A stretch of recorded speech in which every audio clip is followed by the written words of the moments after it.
안녕하세요. 축구 전문 기자 한준입니다. 디에고 마라도나가 활약하던 시절 이후로는 최고의 황금기를 맞이했다는 나폴리, 김민재 선수의 활약 속에 더욱더 많은 관심을 받고 있는데요. 2022-2023 시즌 현 시점이 최대 고비인 것 같습니다. 이탈리아 세리에 A 우승은 사실상 예약했지만 구단 창단 이후 첫 챔피언스리그 8강 진출에 이어 이 기록을 넘어 4강까지 바라보고 있는 나폴리가 AC밀란과 8강 2차전 경기 뒤집기를 꿈꾸고 있는데요. 아시다시피 이 경기에 김민재 선수가 뛸 수가 없습니다. 1차전 밀라노 원정에서 이제 경고를 받았는데 이게 대회 세 번째 경고가 되면서 경고 누적 징계를 통해서 결장하게 됐는데요. 김민재라는 수비에 핵이 빠진 가운데 나폴리가 밀란과의 경기 어떻게 준비하고 있는지, 그리고 이 밀란전 결장 징계로 김민재 선수가 지난 주말 엘라스 베로나와 세리에 A 31라운드 경기에서 속주의 활약을 펼쳤다는 이탈리아 현지 언론의 극찬과 찬사를 받고 있는데 어떻게 활약했고 또 어떤 평가가 나오고 있는지 총정리해드리도록 하겠습니다. 우선 2022-2023 시즌 UEFA 챔피언스리그 8강 2차전은 한국 시간으로 4월 19일 수요일 새벽 4시에 나폴리의 안방 디에고 아르만도 마라도나 스타디움에서 킥오프 하는데요. 양팀의 스코어 차이가 1대0에 불과해요. 밀란이 1대0으로 먼저 승리하며 기선을 제압했지만 한 골 차이기 때문에 아직 모든 가능성이 열려 있습니다. 나폴리가 한 골 차로 이기면 연장전 나아가 승부 차이까지 갈 수 있기 때문에 충분히 뒤집기는 가능한 점수차라고 할 수 있겠습니다. 다른 그 대진의 상황들을 살펴보면 맨체스터 시티가 바이에른 뮌헨과의 1차전에서 3대0 대승을 거두면서 매우 유리한 상황이 됐고요. 또 이탈리아 세리에 A의 또 다른 팀이죠. 인터밀란은 벤피카와의 원정 경기에서 2대0으로 크게 이기면서 또 한번 유리한 상황이고, 레알 마드리드도 첼시와의 1차전 홈 경기 2대0으로 크게 이겼기 때문에 유리합니다. 즉 밀란과 나폴리가 2차전에서 가장 박빙인 상황이라고 할 수 있겠는데요. 이 1차전 패배 전반 40분에 브라임 디아스의 패스를 받은 이스마엘 베나세르의 선제골로 밀란이 주도를 했고, 그런 가운데 후반전 경기가 굉장히 거칠어졌었어요. 오른쪽 풀백이자 팀의 주장인 디 로렌초도 70분께의 경고를 받았고, 이때 미드필더 잠보 앙기사도 경고를 받았었는데 74분에 테오 에르난데스의 측면 돌파를 커버하다가 다리를 들었는데 이게 조금 늦은 타이밍에 다리를 들어서 공이 아닌 복부를 가격하게 되면서 두 번째 경고로 퇴장을 당했거든요. 그리고 4분 뒤에는 또 김민재 선수가 심판의 이 경합 과정에서의 파울 판정에 대해 항의하는 과정 속에 경고를 받게 되는, 정말 연달아서 이 70분, 74분, 78분에 안 좋은 그 상황들이 나왔습니다. 포백 라인 중에 김민재, 라흐마니, 로렌초가 모두 경고를 받은 것도 불안 요소였는데 앙기사의 퇴장으로 10명이 경기를 하게 됐었고, 또 김민재 선수는 다음 경기에 못 나오게 됐고 디로렌초와 라흐마니도 경기의 부담이 커졌던 상황이거든요. 여기에 시엘린스키까지 경고를 받는 등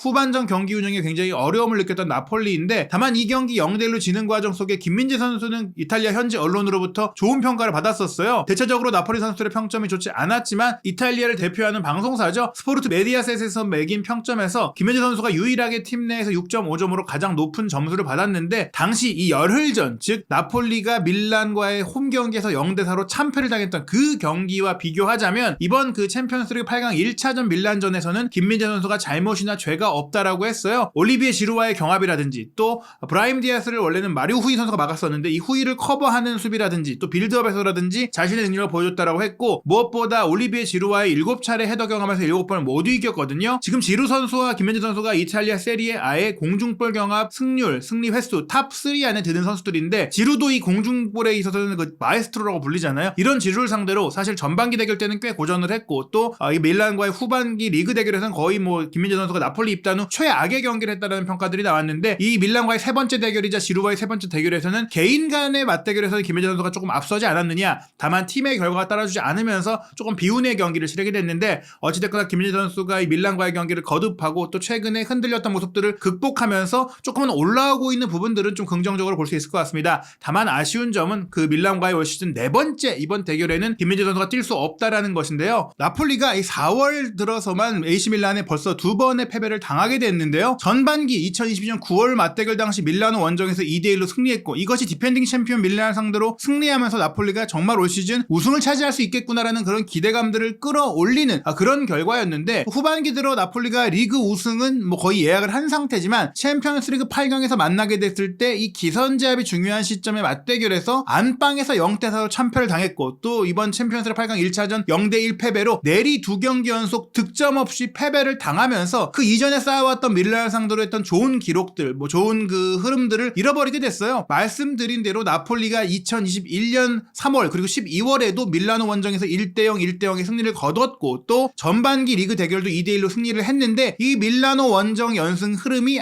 매우 중요했던 이 챔피언스리그 8강 1차전 흐름에서 패배로 이어지면서 끊겼다라는 것입니다. 게다가 이 안 좋은 흐름들은 지난 주말 리그 경기까지 여파를 미쳤는데요. 물론 나폴리가 밀란과의 8강 2차전을 대비하기 위해 소폭의 로테이션을 가동하긴 했지만 그럼에도 불구하고 현재 하위권에 처져 있는 엘라스 베로나와 득점 없이 비겼다라는 부분들은 나폴리가 최근 2경기 연속 무승, 게다가 최근 4경기에서 단 1승밖에 거두지 못했고 또 이 1승을 거둔 것 역시 레체와의 경기 2대1 신승이었다는 점을 본다면 올 시즌 들어 나폴리의 흐름이 지금 가장 안 좋다라고 할 수 있겠습니다. 베로나와의 경기 선발 명단 살펴보면 로사노, 라스파도리, 폴리타노가 3톱을 구성했었어요. 라스파도리가 부상에서 회복을 했죠. 오시멘도 이 경기에 부상에서 돌아와서 벤치에 대기하고 있다가 경기가 안 풀리자 후반전에 투입이 됐고 또 몸 상태에 문제가 없다는 것들을 보여주면서 스팔레티 감독이 밀란과의 8강 2차전은 오시멘이 100% 뛸 수 있다고 말한 것들이 분명한 사실이구나라는 것을 느낄 수가 있었고 미드필더 라인 같은 경우에는 이제 앙기사 선수가 밀란과의 8강 2차전에 퇴장 징계로 뛸 수 없기 때문에 선발 출전하는 가운데 로보트카와 치엘린스키를 모두 쉬게 하면서 덴메와 엘마스가 선발 출전을 했고요. 또 포백 라인은 디로렌초, 주장인 디로렌초에겐 휴식을 주지 않았어요. 그리고 말씀드린 대로 김민재 선수 8강 2차전 뛸 수 없기 때문에 선발 출전했고 김민재 선수의 공백을 아마도 이 밀란과의 8강 2차전에 대체해야 하는 경기 감각을 끌어올려야 하는 브라질 수비수 주앙 제주스가 왼쪽에 센터백으로 뛰었고 레프트백은 역시 마리오 후이의 백업 멤버로 최근에 이제 흐름이 확실히 굳혀지고 있는 마티아스 올리베라가 출전을 했고요. 골문은 주전 골키퍼인 알렉스 메렛이 지켰는데요. 이 경기 0대0으로 비긴 가운데 김민재 선수가 이탈리아판 스카이 스포츠가 선정한 경기 MVP로 선정이 됐습니다. 이 경기 전반적으로 나폴리가 이기지 못했기 때문에 많은 선수들의 평점이 낮았는데 김민재 선수에게만 평점 7점을 주면서 MVP라고 이제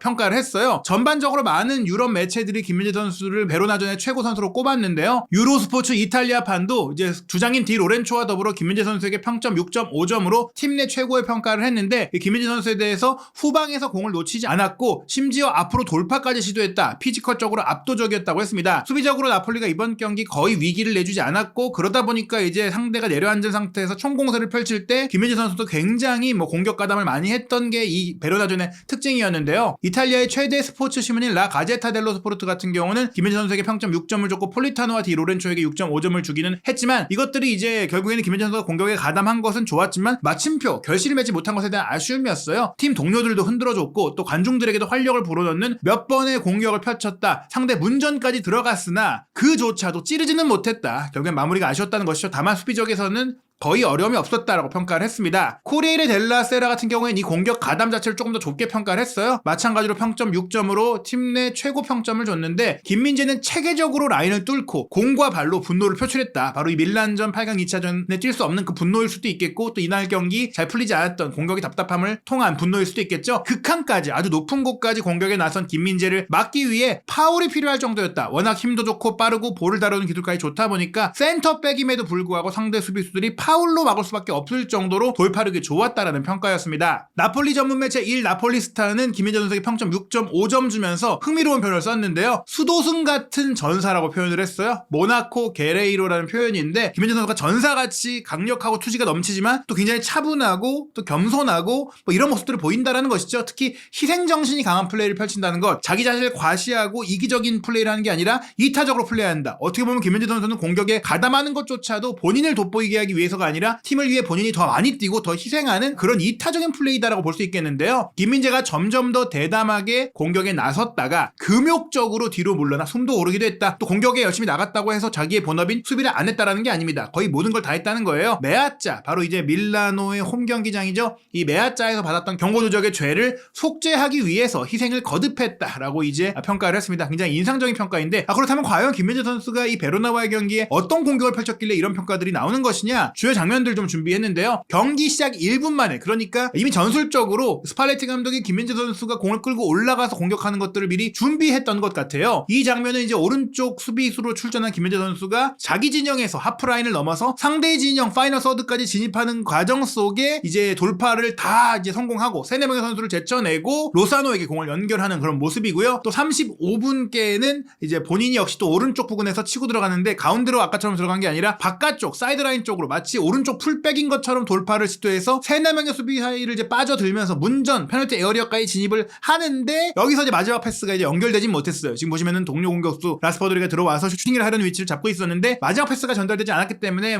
아주 좋은 마무리였다고 할 수는 없겠지만 이 과정까지 누구도 김민재 선수의 돌파를 저지하지 못했다라는 것 대단한 장면이었고, 또 이 후반 추가 시간 같은 경우 그 이전에도 좋은 패스라든지 가담들이 많이 있었는데 주앙제주스의 패스를 받아서 또 한 번 수비 지정에서 공격 지정까지 단독 돌파로 바바바바박 치고 가는데, 지금 이 장면 상대 선수가 거친 태클로 정강이를 걸어 넘어뜨리는 태클로 경고를 받는 그런 상황이 나왔습니다. 김민재 선수를 막기 위해 파울을 할 수밖에 없었다라는 표현이 나온 이유였는데요. 이날 경기 김민재 선수의 세부 기록을 살펴보면 93%의 패스 성공률을 기록하면서 말씀드린 이 돌파 시도뿐 아니라 빌드업 과정에서도 굉장히 안정적인 모습, 젖줄 역할을 하는 모습들을 보여줬고요. 롱볼 5번 중에 2개 성공하면서 또 과감한 전환 패스도 많이 시도했고, 파이널 서드 공격 지역으로 침투시킨 패스만 17번이었어요. 거의 공격형 미드필드에 가까운 기록이라고 할 수 있겠고요. 클리어링 하나, 가로채기 하나, 리커버리 5개였는데 베로나가 거의 공격을 하지 못했기 때문에 수비적인 지표적으로는 높은 기록이 나오진 않았습니다. 다만 안정적이었기 때문에 폰몹 기준 통계 기록 평점은 7.2점으로 높았죠. 지상 경합, 그라운드볼 경합 3번 모두 승리하면서 100%였고, 다만 공중볼 경합 승리가 1회밖에 없었는데 할 일이 많이 없었고, 본인이 공을 직접 따내지 못했더라도 상대를 괴롭히면서 공소유권을 나폴리가 가져오도록 했기 때문에 김민재 선수가 공소 양면에 걸쳐서 굉장히 깔끔한 플레이를 펼치면서 베로나전에 있어서는 최고의 선수였다고 볼 수가 있겠습니다. 하지만 이런 김민재 선수 없이 AC 밀란과의 8강 2차전 챔피언스리그 중대 1전을 치러야 하는 나폴리인데요. 나폴리의 예상 명단 살펴보면 일단 앙기사와 김민재가 뛸 수 없고, 또 공격수인 조반니 시메오네도 근육 부상으로 빠지게 됐고, 가에타노는 지금 장기 부상으로 빠져있는 상태이기 때문에 전력 외라고 봐야 되겠죠. 다행인 것은 말씀드린 대로 오시멘이 돌아온 겁니다. 베로나와의 경기에 교체로 나왔기 때문에 몸 상태 체크 끝났고, 밀란과의 8강 2차전은 선발 출전이 예상되고요. 크바라첼리아가 왼쪽, 로사노가 오른쪽, 좀 가장 공격적인 선수들이 전방에 포진하고, 미드필드 라인의 앙디사의 징계 공백은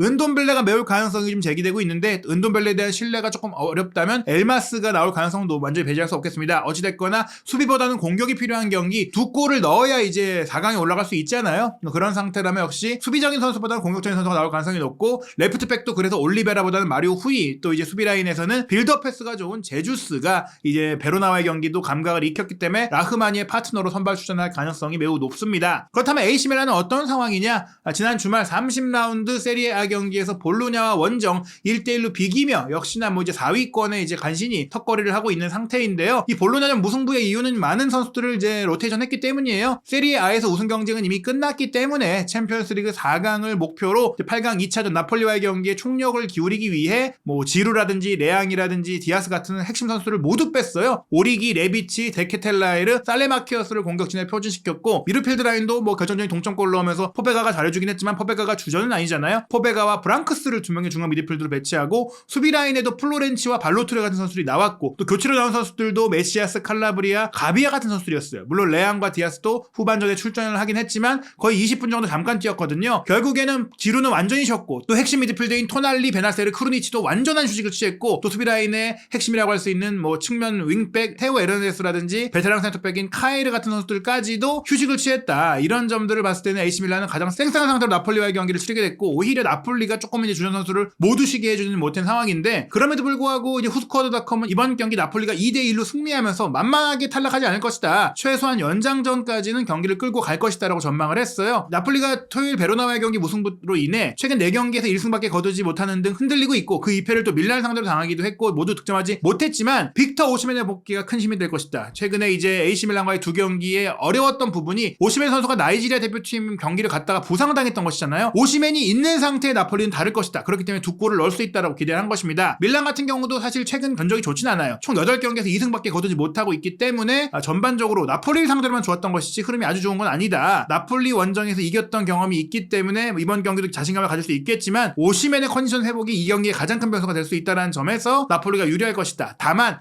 나폴리의 수비 라인에 김민재 선수가 빠지기 때문에 실점할 수 있다는 위기들을 고려했을 때는 이 경기는 끝까지, 즉 승부차기까지도 갈 수 있다라고 전망한 것입니다. 유럽의 주요 16개 스포츠 베팅 업체의 전망도 비슷해요. 나폴리 홈 승리 1.78배로 나폴리가 이 경기를 승리할 가능성이 높다라고 했는데, 1차전 점수 차이가 한 골에 불과했잖아요. 그러니까 나폴리가 승리를 한다는 것 자체가 정규 시간 안에는 나폴리가 탈락하지 않는다, 최소한 연장전은 간다라고 전망하는 것입니다. 밀란 승리가 4.93배로 아주 높기 때문에 어떻게 보면 밀란이 2차전에 승리할 가능성은 챔스 8강 2차전 전 경기를 돌아봐도 가장 낮다라고 볼 수 있으니까요. 나폴리가 기적의 4강 진출을 할 수 있는 가능성은 아직 포기하기는 이르다고 볼 수 있겠습니다. 김민재 선수는 이날 경기 관중석에서 지켜보면서 동료들을 응원할 것 같은데요. 위르겐 클린스만 대한민국 축구 대표팀 감독이 현재 유럽파들을 점검하면서 현장을 다니고 있는데 손흥민 선수도 직접 만나서 지난 주말 본머스전 관전을 했고 또 셀틱의 오형규 선수도 가서 지켜봤고 이번 경기를 이제 나폴리에 방문해서 김민재 선수의 경기력을 보려고 했는데 김민재 선수가 뛸 수 없게 됐죠. 그래도 김민재 선수를 만나고 예전에 얘기 드렸던 그 면담도 계획대로 진행을 할 예정으로 알려져 있습니다. 김민재 선수 클린스만 감독 만나서 기운도 잘 받고 마음도 잘 다스리고 또 이 경기 동료들이 김민재 선수를 위해서 또 4강 진출을 이뤄주고 4강에서 김민재 선수의 활약 좀 볼 수 있기를 기대해 보겠습니다. 한준TV는 부버드 김현민 기자와 함께하는 디테일한 프리뷰 역시 준비하고 있고요. 또 나폴리와 밀란의 챔피언스리그 8강 2차전 경기뿐 아니라 주요 챔피언스리그 8강 2차전 경기들 분석과 최신 상황들 영상으로 전해드리도록 하겠습니다.